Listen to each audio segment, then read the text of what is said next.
And now, in studio, bringing his Midwest values from the Show Me State to the land of San Diego.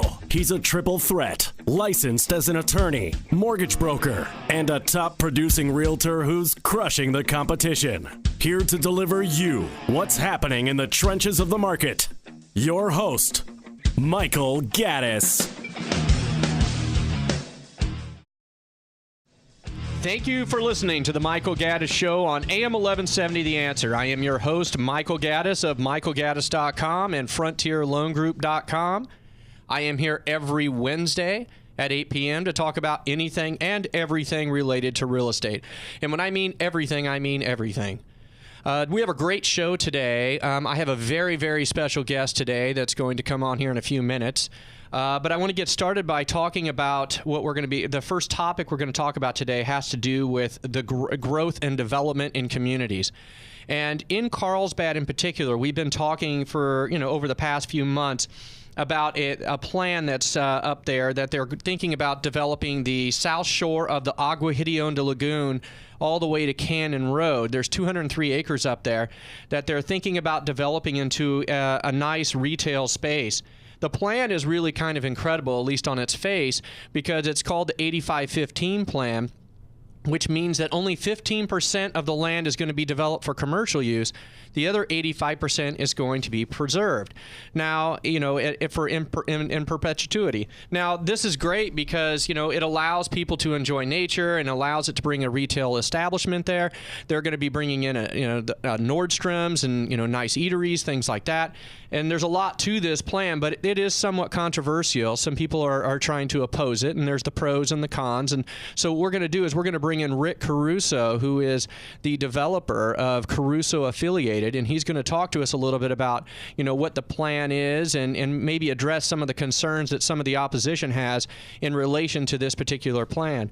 Now, the great thing about this plan is it has a lot of open-air shopping and dining, in the 27 acres. Now, in the open space, they're going to have a local strawberry farming there, and they're going to preserve that. Now, I've talked about that before and why that's kind of important because, as I mentioned to you, Orange County used to actually have orange groves in it, believe it or not. When you used to drive up and down the 5 freeway, you could see orange groves. You could smell the oranges. You could see them. Now you cannot see or smell them at all. And a lot of Orange County's heritage has been destroyed and is no longer there. And this particular plan hopes to preserve some of Carlsbad's heritage by preserving the strawberry fields, which are located right off the freeway. When you're driving on the 5 freeway through Carlsbad, you can see the strawberry fields there. And, they've been there for a long time. And, since Carlsbad has an agricultural background, it's one of those things that, it's going to be preserved through this particular plan, which is one of the aspects I particularly like of it. They're also going to make the public access to the open space. They're going to have 3 miles of new hiking and walking trails.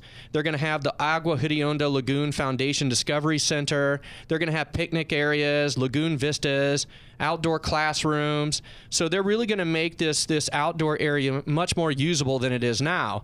And one of the concerns I know that the opposition has is related to the environmental impact of it.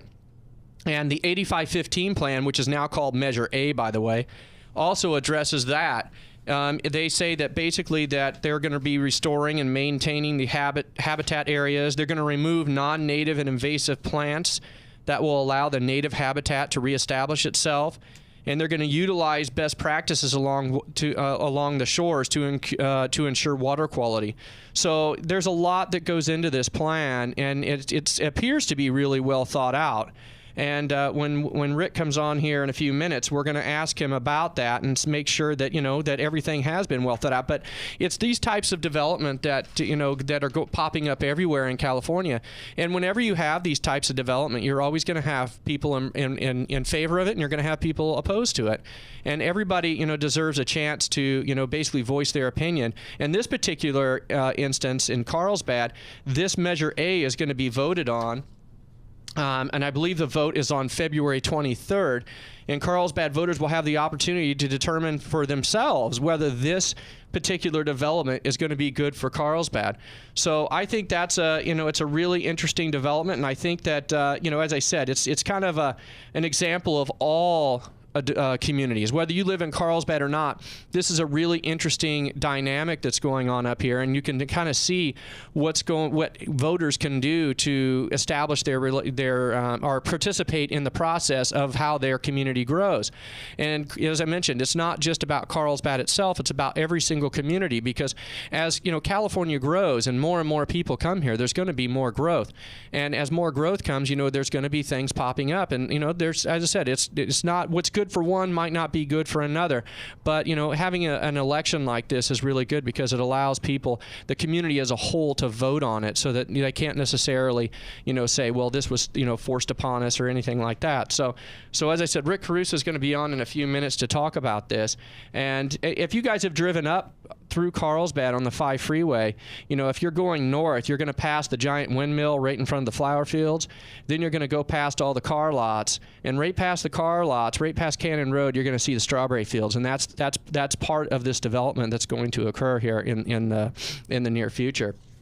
So, as I mentioned, this is going to be coming up on February 23rd, and I've talked about this before. I've talked about this on 2 or 3 different shows, and I've basically, because I've talked about this, I have had people both for and against it contact me to talk about what their opposition is and or why they're in favor of it. And I think this is a great opportunity to talk to, the developer himself and see how well thought out this plan really is, and to kind of ask him, some questions about, the concerns of the opposition to make sure that everything has been properly addressed. So he'll be here in a few minutes. But, as I said, I've seen a lot of the renderings for this particular project, and the renderings look really nice. I mean, I don't know if you're familiar, but this developer, Rick Caruso, developed the Grove in Los Angeles, which is an amazing retail shopping space. If you've never been there, you should take some time and just take a trip up there and visit it. So we're going to bring Rick Caruso. He's here with us right now. Rick? Yes. Oh, thank you for joining the Michael Gaddis Show today. I really appreciate you taking time out of your schedule to come and talk to us. Well, thanks for having me. I appreciate it very much. Well, I was kind of, before you got on the air here, I was kind of talking a little bit about the Agua Hedionda project, the 8515 Plan Measure A. And I know you're the one in charge of, creating an outdoor kind of promenade and open space on a parcel of land there. Why did you choose Carlsbad, and what is your vision for what this plan will look like?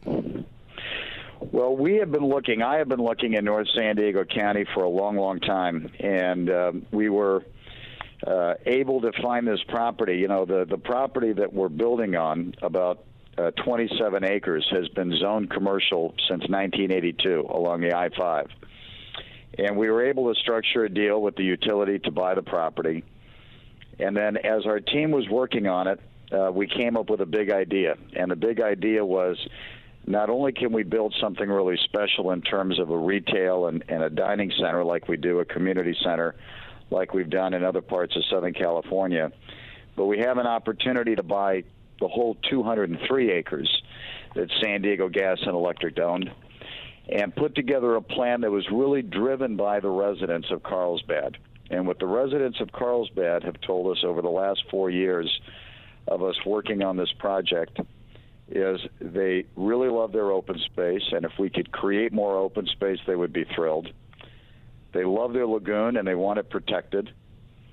And they love the strawberry farming. It's been part of Carlsbad for 60 years, and they want to ensure that strawberry farming stays. So the total project is the 203 acres. The 27 acres, we're going to build this beautiful outdoor center.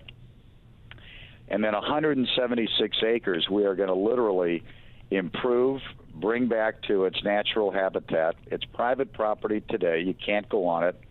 It's restricted. Bring it back to its natural habitat. Build 3 miles of trails on the property, an outdoor classroom, and then we're going to gift it and transfer the deed to a land conservancy selected by the city or the state of California, and give it to public use forever, and fund it into perpetuity so that it's at no cost to the public. And then part of that will be putting in all the systems to protect the lagoon from stormwater runoff, et cetera, so the lagoon gets protected. And we've also cut a deal with Jimmy, the strawberry farming company, that allows him to stay in business for generations to come, which we're thrilled and he's thrilled. And that's the project that we're extremely excited about. Well, let me ask you a question. Did you really meet with more, thousands of residents and community leaders and incorporate their feedback? Did you really do that? Oh, we did that. We opened an office down here 4 years ago, and we do that with every project. We start out and we don't design a thing until we meet with thousands of people and ask them what they want and what they don't want. We met with the mayor, the city council, and the staff. And everybody was very clear on what they wanted and what they didn't want. And what the mayor said to us, Mayor Hall, he said, listen, Carlsbad is a very special community. We only want very special projects. We will welcome you here, but you have to do everything right. And you have to meet every one of our codes, every one of our restrictions. You have to meet our growth management plan. You have to meet the local coastal plan. You can't exceed the height limits. And we did all of that. And but really, it was the community and the council that governed and dictated sort of the shape and the form of this project. And over the 4 years, we've met with 6,000 people. I'm still down here. I met with about 200 people last night at a town hall meeting. I'm at another meeting tonight. And we continue to get input on this project, and it needs to reflect the great values and lifestyle in Carlsbad, and nobody knows that better than the people who live here. And so we learn from them, and they're the ones that really own and have designed this project. Well, you're listening to the Michael Gaddis Show on AM 1170 The Answer, and we're speaking to Rick Caruso of Caruso Affiliated. He is the one developing the Agua Hedionda Lagoon, and Measure A is coming up for a referendum on, I believe it's February 23rd. Rick, let me ask you a question. Why do you think that there's such, strong feelings both for and against this measure? I think, unfortunately, with a lot of projects, the opposition has taken the liberty to make up facts, to be very honest.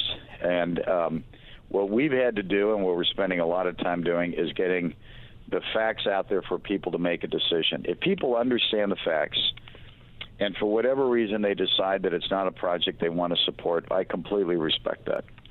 But unfortunately, there's a lot of people that are making a decision on misinformation, and that's a problem. So we encourage everybody to go to our information center, which is actually where the strawberry fields are on Cannon Road near I-5, or to go to an independent source, go to the city website, Carlsbad, I believe it's carlsbad.gov, and look at the traffic report, look at the engineering studies, look at the staff recommendations, because everything that we have done has been signed off and approved by independent experts. And in addition to the fact, the fire department, the paramedics, the police independently reviewed our traffic studies and all of the studies for this project, and they've endorsed the project. And we have a unanimous vote from the city council supporting the project. So everybody who has a really vested stake in this city and this community is endorsed the project. The opposition, we've tried to meet with, understand, what they are trying to accomplish. But quite frankly, there's a history that they have of fighting projects and filing lawsuits and being paid to go away, and we just don't do business that way. So we're in an election now, and we need people to understand the facts and hopefully get out and vote for us on February 23rd. It's a critical vote, but it's right for Carlsbad. It has great benefits to the local community, creates 4,000 jobs during construction, 2,000 jobs once it's open, permanent jobs, millions of dollars a year in tax revenue to the city that helps support city services and gives stability to the city and reduces ever the risk of having taxes going up in the city. And it preserves the environment, the lagoon and the open space, in a very, very meaningful way. Well, when I talk to people about this, because I've been talking about this particular development for a few months now, the opposition that I get comes in the form of two arguments. The first argument is against traffic, and the second argument is environmental. Now, I'm looking at a document here, and it says, traffic and circulation, and part of the plan says that the city of Carlsbad's mandated traffic plan requires over $9.4 million in fees and roadway improvements, which will improve traffic flow throughout the city. It says smart technology technology, including adaptive signals along Cannon Road and the I-5 interchange, will greatly improve traffic flow. And it also says widening of the I-5 ramps at Cannon Road will eliminate traffic backup, and separation of inbound and outbound driveways to eliminate congestion on Cannon Road. Now, so is this your plan to kind of alleviate the traffic? Is that kind of what how you would address the opposition if they were to question you on traffic? It is our plan, and it's very well laid out what you just said, and it's very well laid out on the city website. And what the city has said, and all the independent experts have said, is when all the improvements are in, which must be installed and built prior to me opening the property for business, traffic will get better. There's actually a video of the head of the traffic department explaining that, and it will get better. The biggest stakeholders in having traffic flowing freely, police, fire, and paramedics, and they've come out and said they endorse the plan. They endorse Measure A because it helps them with their response time. There will be less red lights. I don't think you can get a better independent endorser than paramedics, police, and fire. So traffic will get better. The opposition uses the traffic issue to scare people.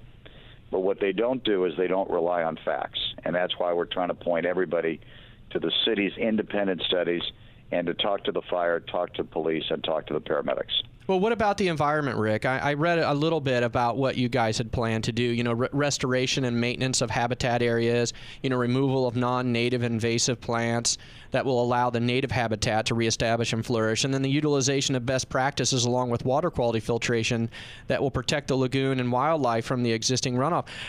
Would you say that that's enough to address the environmental concerns of the opposition? It's more than any development is doing anywhere in the country that I'm aware of. So right now on that property, which is restricted from public use, when it rains, the runoff goes right into that lagoon, and that lagoon feeds out into the ocean. There's times you can't go in that lagoon because the pollution level is so high because of the runoff. And the runoff has also eroded the beaches along the south side of the shore. Once Measure A passes, I am required to build best practices stormwater runoff. I have to filter the water before it ends up in the lagoon, and we have to divert the water. All of the water on our property is going to be reclaimed water, so there's a reduction of potable water. We take out all the non-invasive plants so the wildlife can thrive. For the first time, you'll be able to go to the Discovery Center and actually connect to a trail and walk on the property and experience the wildlife and experience the lagoon.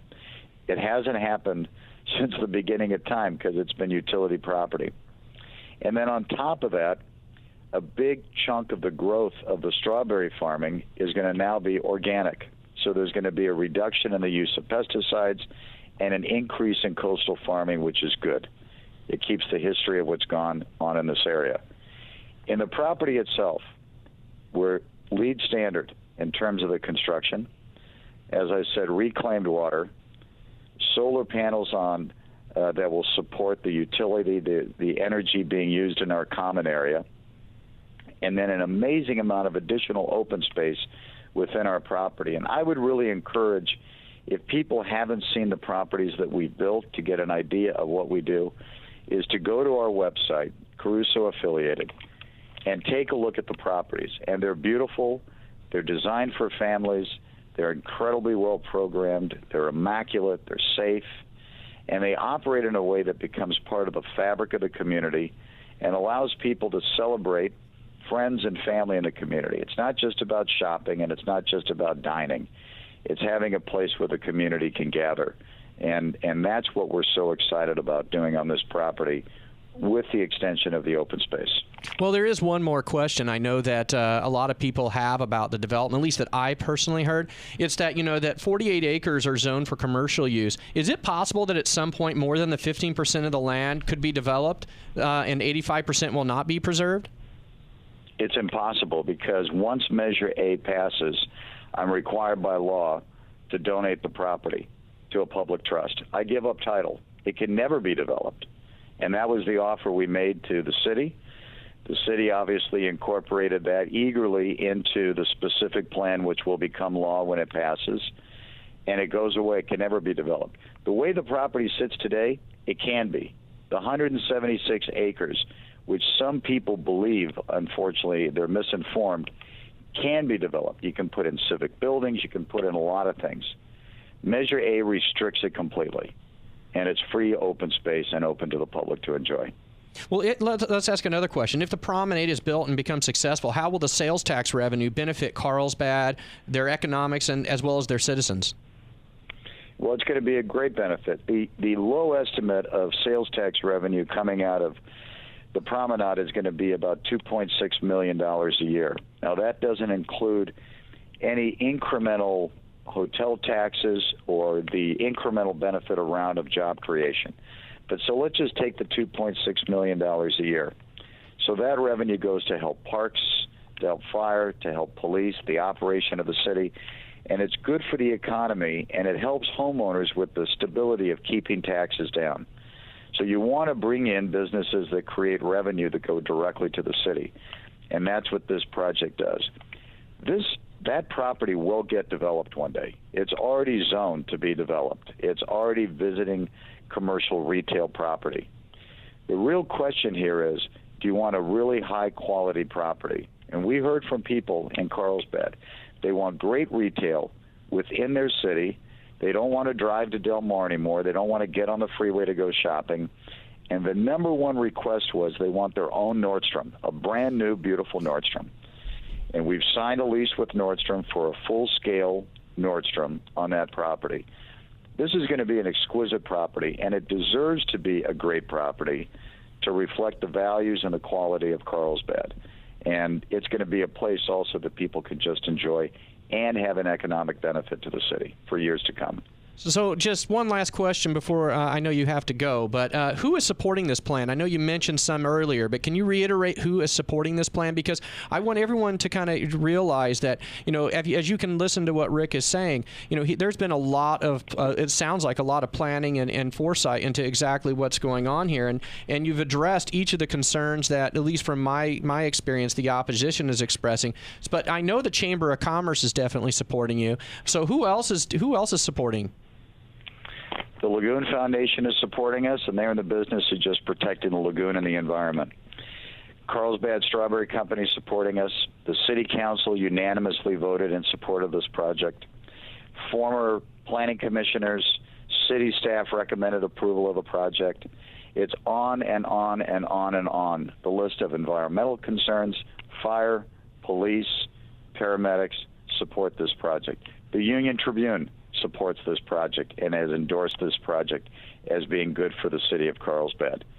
So, like I said, we have an enormous amount, thousands and thousands of people that have been involved, support the project, and the people that are entrusted to do what's right for the city of Carlsbad have voted unanimously to support this project. Well, Rick, if someone wants more information about the project, to do a little bit more due diligence, where would they find some more information? They could go to our website. They could certainly do that. It's yes on Carlsbad Measure A, or they can just put in yes on Carlsbad A, or they can go to the City of Carlsbad website, and of course we're also on Facebook. But yes on A will get you to it also. Look it up. We have a website there. There's blogs. There's our Facebook, or you can always call our office in Los Angeles at 323-900-8100, and we'll connect you with me or someone else, and we can answer all your questions. The Information Center on Cannon Road at the Strawberry Fields is the best place to go. You can look at all the designs, all the drawings, and have all your questions answered. Well, I want to thank you, Rick, for taking time to come on here. I know that the vote is February 23rd, and so you're telling everybody to vote yes on A. Is that correct? We need everybody to vote yes on A, and bring your neighbors, your friends, and your families, and all come out and vote and support the future of this great city of Carlsbad. Well, I really appreciate your time, Rick. Thank you so much. Thank you for having me. Really enjoyed it. You're listening to the Michael Gaddis Show. After the break, we're going to talk. If you're looking for a house, you're definitely going to want to listen to our next segment. You're listening to the Michael Gaddis Show on AM 1170, The Answer.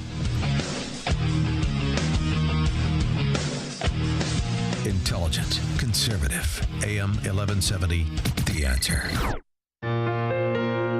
Hey, Craig Sewing here, consumer activist. You hear me every day at 6 p.m. on KCBQ. My goal is to help you win in any marketplace. One of the things that applies to every single person that listens to our show and that's listening right now, you have a credit score, and more likely than not, it has inaccuracies on it. Nobody seems to understand how these things work.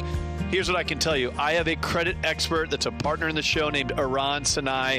I call him the credit magician. If you've ever had any issues with your credit, you want to get your scores up, maybe a foreclosure, bankruptcy, or maybe just a collection. You know, the city of San Diego can send parking tickets to collections.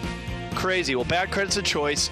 Reach out to Aran Sinai. How do you do that? You go to our website, AmericanDreamElite.com. AmericanDreamElite.com.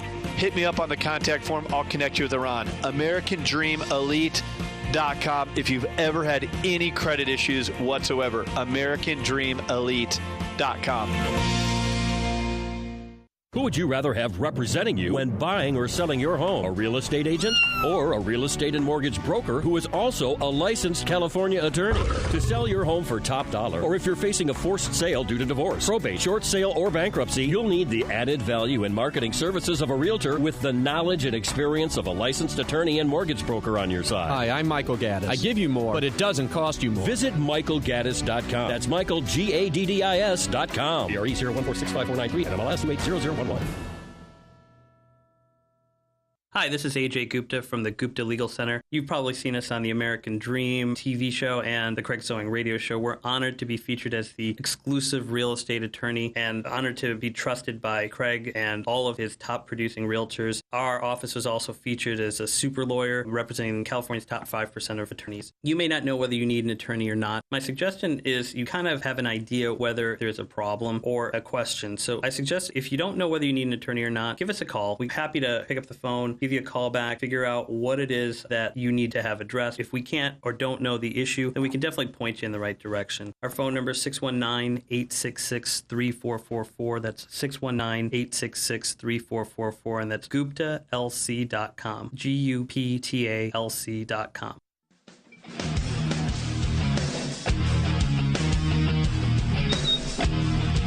Welcome back to the Michael Gaddis Show on AM 1170 The Answer. I am your host, Michael Gaddis of MichaelGaddis.com and FrontierLoanGroup.com. I have a very special guest today. I have Michelle Herrera from Michael Gaddis Realty Group. How are you doing today, Michelle? I'm good, Michael. How are you? I'm very well, thank you. So one of the reasons I asked you to come on today, Michelle, is because I want to talk a little bit about buyers and the importance of buyers and being educated in the home buying process. You know, I took a couple of buyers to show homes this weekend in Oceanside, and I was really kind of amazed because we stopped by a couple open houses. I was really amazed at the number of buyers that are actually out there right now looking for homes. But I will tell you, a lot of them do not have the education or understanding of the overall process. One of my other agents in my office, she had an open house this weekend, and she talked to a lot of the people that attended her open house, and she was amazed by how many people really don't understand the process and are kind of confused about what happens from beginning to end in the sales process. Do you find, Michelle, that when you have buyers that, you know, they're also in need of education and knowledge as far as the process is concerned? Yeah, of course. You see that pretty often. People kind of come into it and they really don't know where to go or where to begin or what they need. And then suddenly they're hit with, if they've already looked for an approval or have gotten approved, and then they don't even know what the next step is. So it happens a lot. Well, how many people do you think, I mean, in my opinion, when you're buying a home, the first thing you need to do is find a lender and make sure that you're pre-approved. I mean, there's so many buyers that call our office that just say, hey, I'm interested in this house. And if you ask them if they've been pre-approved, they say no. And how do you even know, one, that you can qualify to buy a house? And two, how do you know how much money you can borrow? So what you should be looking at. And, you know, I mean, and to me, that's the most important, part of the process. Would you agree? Yeah, no, of course. So a lot of people just think that, okay, I'm going to get this 3-bedroom home and that's it. And then, so the biggest thing is go and get yourself pre-approved before you fall in love with any home.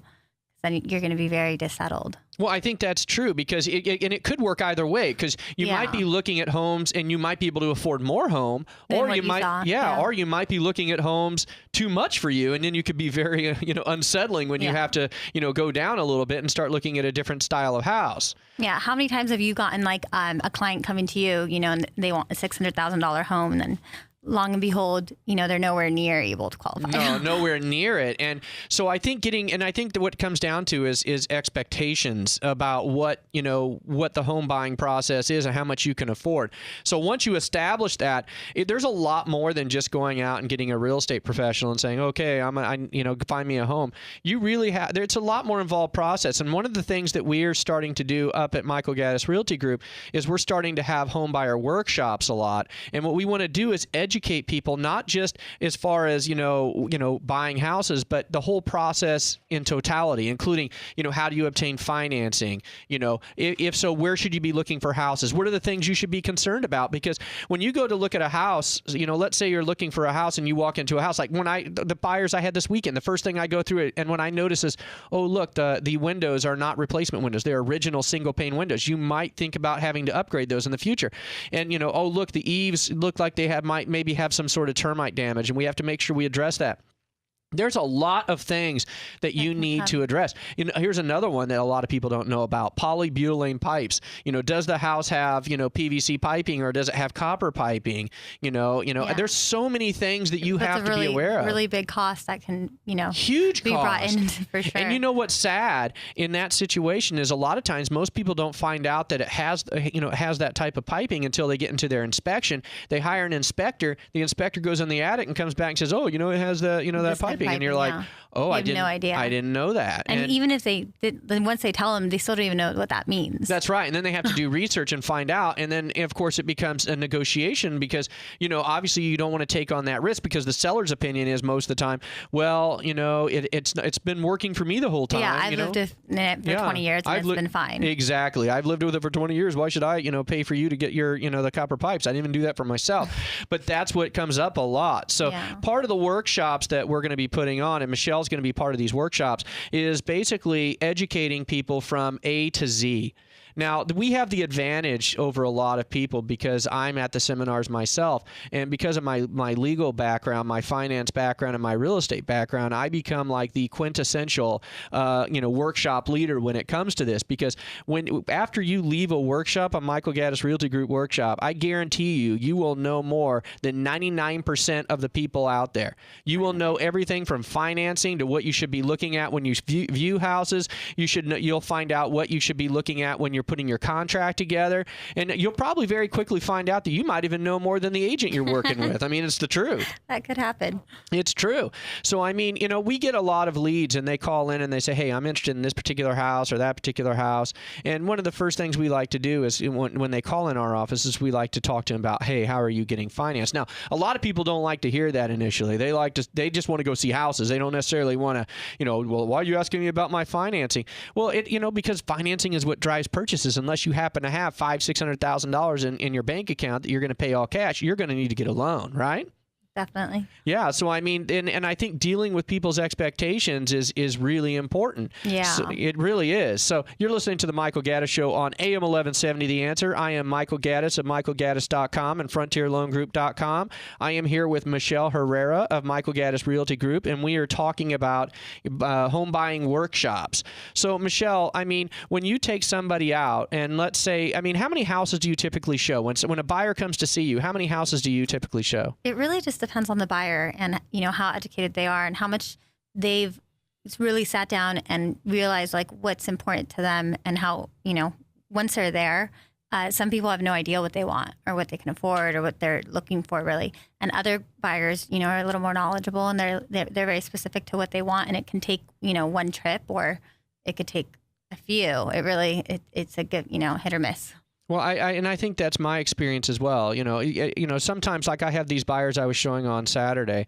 I've been working with them now for 3.5 months. So we've been going out, once or twice a week, looking at, 2 or 3 houses at a time, trying to find a house. We actually just put an offer in this weekend on a house that they liked, and there were 4 or 5 offers, and we didn't get the house. And part of the reason is we actually went over the asking price, but somebody went substantially over the asking price. It went so far over the asking price that the agent basically said that there was no need to do a counteroffer when I questioned it. So, that's the other thing you're finding. The inventory is kind of low right now.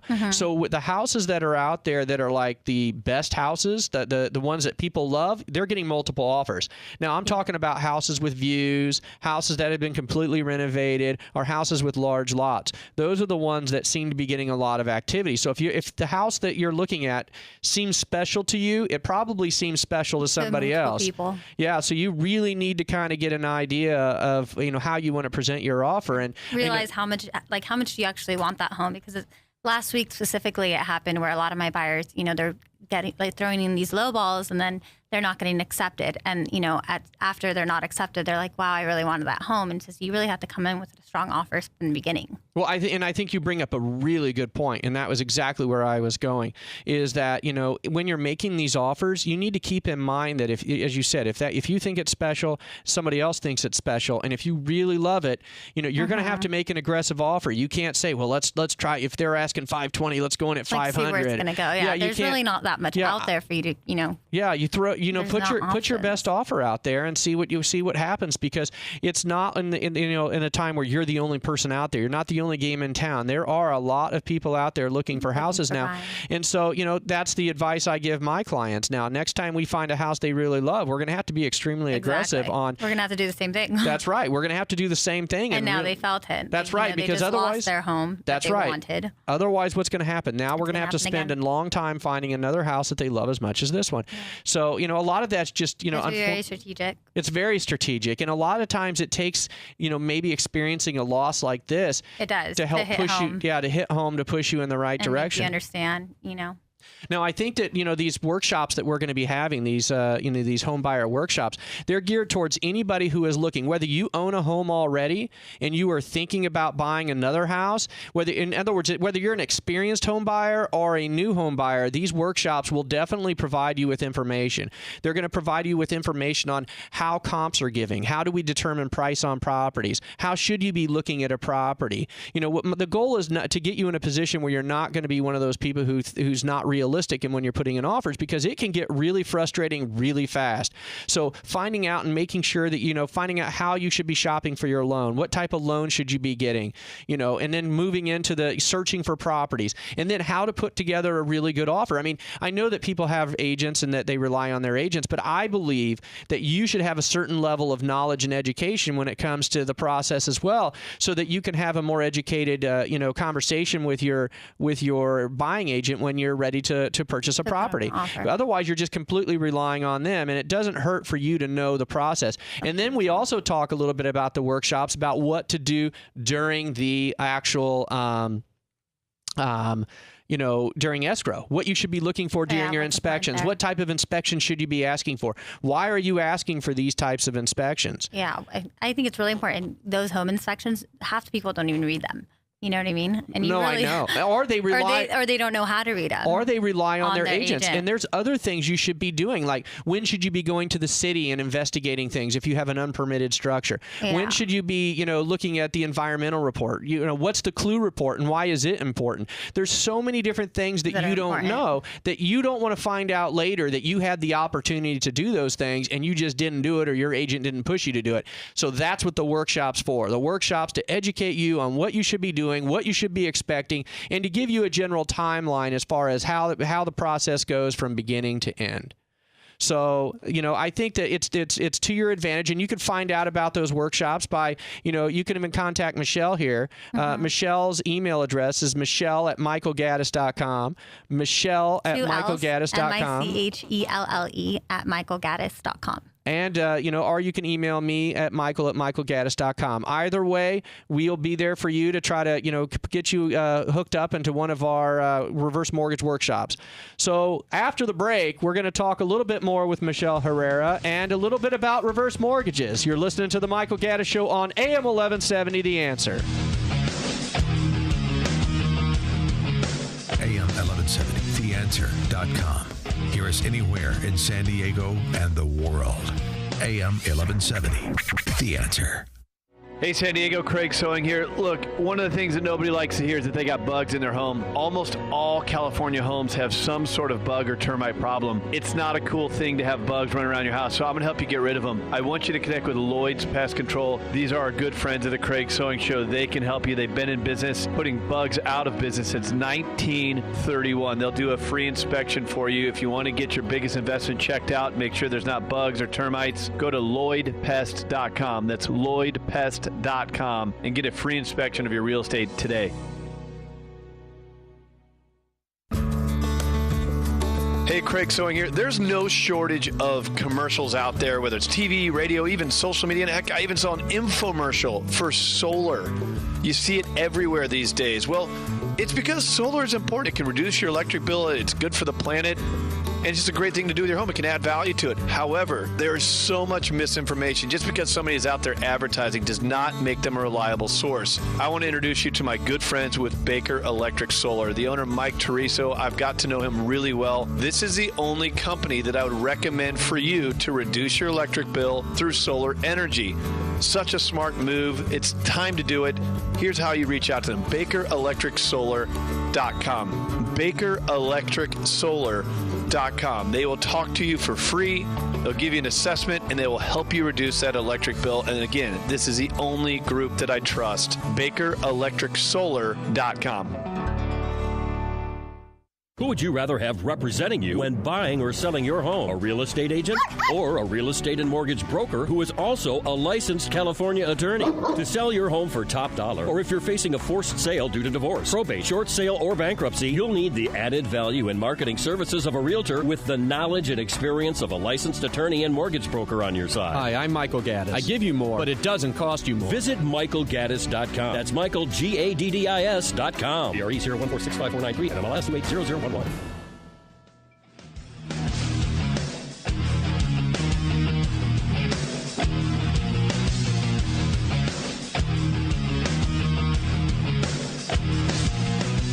Welcome back to the Michael Gaddis Show on AM 1170, The Answer. I am your host, Michael Gaddis of MichaelGaddis.com and FrontierLoanGroup.com. I am again joined by Michelle Herrera of Michael Gaddis Realty Group. Thank you for coming back for another segment, Michelle. Thank you for having me. Well, right now I'm going to talk a little bit about reverse mortgages. Reverse mortgages are becoming more and more popular. And I'm going to tell you something in my experience, because I do a lot of reverse mortgages through Frontier Loan Group. And one of the things I've noticed is that a lot of financial planners are beginning to utilize reverse mortgages in their financial planning. And I've spoken to a lot of people. In fact, I'm actually helping a financial planner get a reverse mortgage on one of his homes, on his home right now. And then I met with some clients last night, and the reason they're getting a reverse mortgage is because their financial planner had strongly recommended it. So this is a complete turnaround from what was going on before. And, reverse mortgages can really provide some relief. And when you sit down at the table like I do with some people, you start to realize that, some people, when it gets towards retirement, for whatever reason, are not in the best of positions. As you get older, it's harder to work more. You want to start working less. You want to maintain a certain quality of life or live in your house. And reverse mortgages really allow that to happen. So I think that utilizing financial planners to question them about whether a reverse mortgage might be right for you is something that you should really strongly consider doing. Now, one thing I want to talk about is, and the reason I have Michelle here, is that one of the other things that happens when I go into a meeting with somebody, I ask this question every single time. And the question is this house your forever house? is this the house that you want to stay in for a long period of time? Because when you're getting a reverse mortgage, it really doesn't make much sense to get one on if you're planning on getting out of it on a temporary home. That's right, on 3 or 4 years. So a lot of times people say, no, this is not. And for whatever reason, I mean, it could be that the house is too large. It could be that there's no downstairs bedroom, or it's 2 stories and they want to buy a single story home. And so a lot of people now are considering selling their house and, moving into buying another house, maybe a single level house, or moving to a retirement community, a 55 and older community, and utilizing a reverse mortgage to purchase a home. And so this is a really good idea. It is. And I don't know if you've noticed this, Michelle, but when I'm going to switch hats over to my real estate side. When I've shown houses a lot recently, a lot of the people who are selling the house are seniors. Are retired, yeah. That's right. I see that a lot. Yeah, they're people who have been in the house. That's right. They're just downsizing. Their kids are out of the home. It's just them. That's and right. There's really no need for 4 or 5 bedroom homes. No, our 2-story homes. Yeah, definitely not 2-story once you're getting, to your older Because I think people are becoming more cognizant of the fact, one, that they are getting older, and 2, that if they, maybe they're in good shape right now. They're 65, 70 years old, but they won't be forever. That's right. And staying in that house for a long, they need a single-story home, I guess is what I'm trying to say. Have you noticed that when you show houses, that a lot of the houses that you're showing are the sellers are retired? Yes. I have seen that all the time. And, I have too. I go in there and they're just, it's just time for them to get something smaller, and then you get your younger families coming in, buying those homes. And then those are migrating to smaller homes. Yeah, that's exactly what I'm seeing as well. And, utilizing a reverse mortgage to purchase a home is a really good tool that a lot of people don't know. So if you have a home and you're a senior and you're thinking, my gosh, I really like the concept of reverse mortgage, but this is not necessarily the house I want to be in for a long period of time. It might be an opportunity for you to think about maybe selling your house, using the proceeds of that to purchase another home with a reverse mortgage, so you can do that. I mean, with reverse mortgages, what's your minimum equity that you need to have into that home? Well, and that's a good question, and a lot of it depends on many factors, because your eligible principal balance is based upon a combination. Eligible principal balance being. That's a good. Thank you for clarifying that. For the rest of the world. Yes, that's right. Sometimes I forget. Eligible principal balance is the amount that the reverse mortgage lender will allow you to have. It's basically based on the FHA rules, and how that's determined is based on a percentage of your age times the fair market value of the house, not to exceed $625,500. So basically, if you're 66 years old, I think the ratio is 56.9%. You have to multiply that by 56.9, and that tells you how much money you can have as a balance on your reverse mortgage. Oh. So for the elder. When you're getting into those years, I mean, a lot of them are retired and not working, and their income is just not there. How are they going to qualify for these mortgages? Well, that's another good question, because there is a financial assessment requirement in reverse mortgages, but it's not the same as it is in a forward mortgage. That's right. So what it is, it's a financial assessment, and it's basically what it does. It takes into consideration all of your monthly expenses, and including a factor based upon your square footage for basically utility type things. Really? Yeah, they take your square footage times a factor, and it comes up with a number, and you have to include that number in there. And after they figure the numbers up, you have to have a certain amount of disposable income in order to basically. Yeah, that's right. But the income requirement is completely different than you do. We're qualifying for a forward mortgage, because in a forward mortgage you have debt to income ratios. You have to meet certain thresholds, and in a reverse mortgage it's not like that. No, how's it different? Well, because in a forward mortgage, you have to meet, like, traditionally around a 42% debt to income ratio, which basically takes into consideration your gross income versus all your minimum payments. That's right. So in a reverse mortgage, it's basically just calculating how much money you have left over, and to make sure that you have. And you just have to fall into that. Yeah, and there's a lot of factors that are compensating factors in the financial assessment, so it makes it a little bit easier to do. Now, here's a question that people ask me, and I brought that up because I'm bringing this up because you mentioned that.